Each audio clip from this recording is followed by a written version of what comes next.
બે આગળ ને બે પાછળ. તો આપણે ઊંટભાઈની વાર્તા સાંભળવી છે ને આજે.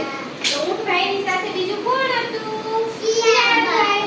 તો હવે જંગલ હતું. જંગલની અંદર ઊંટભાઈ અને શિયાળભાઈ રહેતા હતા. બંને પાક્કા મિત્રો હતા. દોસ્તાર કયો ને તમે, બરોબર? તો બંને કેવા હતા? પાક્કા દોસ્તાર હતા. એક દિવસની વાત છે. શિયાળભાઈ ખેતરની પાસેથી જતા હતા. તો ખેતરની પાસે શેરડી દેખાડી. શેરડી હોય કેવી મીઠી મીઠી લાગે. બધાએ તમે ખાધી છે બધાએ? તો પછી શિયાળભાઈને શેરડી ખાવાનું મન થયું. શિયાળભાઈને શેરડી ખાવાનું મન થયું તો એણે ઊંટભાઈને વાત કરી, એના દોસ્તારને વાત કરી કે મને તો શેરડી ખાવાનું મન થયું છે, ચાલો ને આપણે ખેતરમાં જઈએ. કોણે કીધું? શિયાળભાઈએ ઊંટભાઈને કીધું. પછી ઊંટભાઈ કે તો કાઈ વાંધો નહીં, ચાલો આપણે શેરડીના ખેતરમાં જઈએ. શેરડીના ખેતરમાં બી ગયા. પછી શું થયું? તો કે શિયાળભાઈએ અને ઊંટભાઈ ખૂબ પેટ ભરીને શેરડી ખાધી. શેરડી ખાઈ લીધી ને પછી શિયાળભાઈને એમ થયું કે મારે તો ગીત ગાવું છે હો.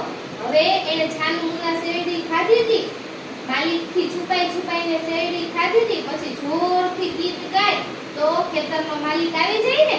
પછી ખેતરનો માલિક આવી જાય તો શું કરે? મારે એને, બરોબર છે?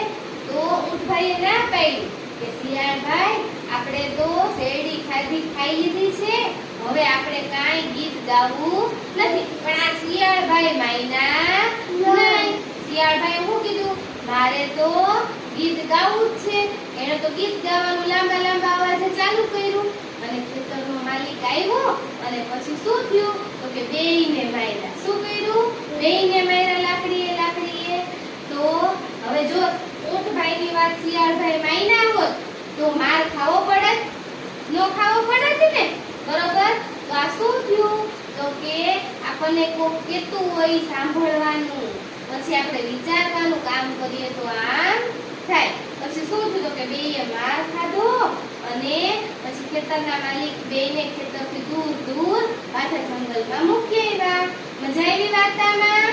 હા, સરસ. ચાલો.